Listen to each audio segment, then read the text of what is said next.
What I try to come back to is how can I help you? What good thing can I bring into your life?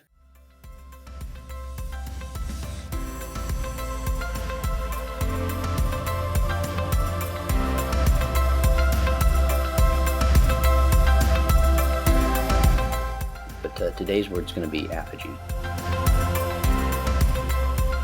Fortunately, my recollections of the general meaning of the word were correct. So apogee, this, by the way, is from the Merriam-Webster's Collegiate Dictionary, which is a dictionary that I really, I know these days you can look up words online. I know that. However, they're the keepers of the kingdom with regard to, the keepers of the keys with regard to language. And we all like to use language and take language and make it our own. I'm good with that too. But then there's also sort of the, okay, where's the, who's maintaining the standard? If we're trading in the dollar bill, who's maintaining this, who keeps the standard of the dollar? We all do, right? But we all also agree about what a dollar is and what it means. For definitions, I like to go to authoritative sources. So, apogee, it's a noun, okay? This is a French apogee. I don't know if my French pronunciation is any good. New Latin apogeum, Greek apogeon. I guess, I don't know about the pronunciation. Far from the earth. Far from the earth is the sort of background for the word. That is from, I believe, the year 1594. Gaia, meaning earth.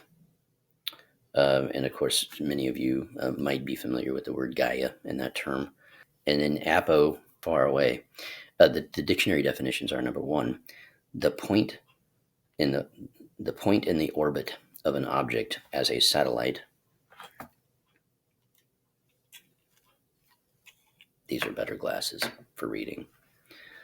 The point in the orbit of an object as example is a satellite orbiting the Earth that is at the greatest distance from the center of the Earth. Also, the point farthest from a planet or satellite, as the moon, example being the moon, reached by an object orbiting it. Compare perigee. Ooh, so we get two words for one today. Apogee and perigee. Of course, apogee, A-P-O-G-E-E, and again, I'll try to put some of this on the screen.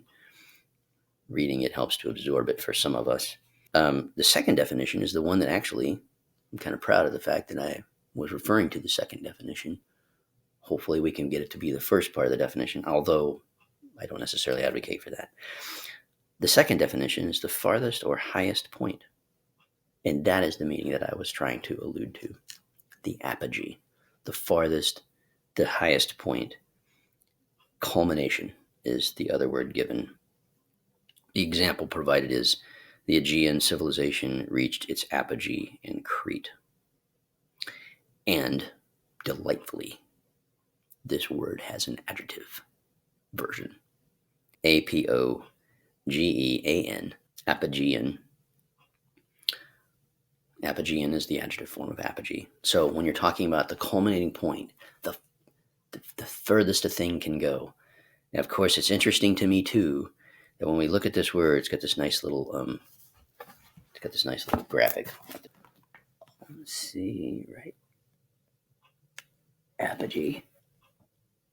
Such that if you went beyond the apogee, it's the furthest you can go, because if you went any further, you'd be lost. You'd be lost in space. You would float out into the void. So it's also the very dangerous point to be at, perhaps.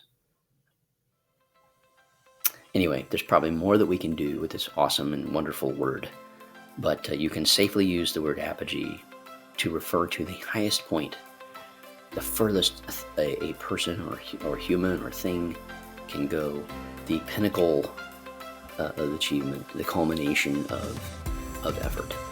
So apogee. There's a tool and a refinement of the tool if you already knew what it meant. Now you know maybe a little bit more about it, and I'm pleased to bring it to you. With that, I bid you all adieu and farewell. See you next time.